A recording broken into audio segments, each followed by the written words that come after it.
এত ব্যাকুলতা, এত উৎকণ্ঠা, ওখানে গিয়ে একটা পা পাঁচিলে আর একটা পা মহাপ্রভুর কাঁধে দিয়ে ওই মহিলা আরতি দেখতে শুরু করেছে। চিন্তা করতে পারো মা, যে বিষ্ণুপ্রিয়াকে মুখ দেখেননি মহাপ্রভু, কোন রমণীর মুখ মহাপ্রভু দেখতেন না সন্ন্যাস পরে, সেই প্রভুর অঙ্গে পা দিয়েছে একটা মহিলা। মহিলাটা যখন পা দিয়েছে, গোবিন্দ দাস বড় ক্ষিপ্র হয়ে ক্রোধান্বিত হয়ে মাকে টেনে নামাতে যাবে, অনুভবী মহাপ্রভু ইশারা করে হাত দিয়ে নিষেধ করছেন, ওকে নামিও না। ওই মাটা জগন্নাথের আরতি দেখতে দেখতে তার অষ্টসাত্ত্বিক বিকারে গাটা কাঁপছে। মহাপ্রভু কি করেছে জানেন?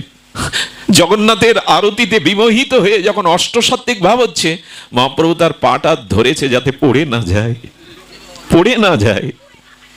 আরতি সমাপ্ত হলে যখন সম্বিত ফিরে আসছে, মাটি দেখে, কি করেছি আমি? আমি মহাপ্রভুর কাঁধে পা দিয়ে আরতি দেখেছি।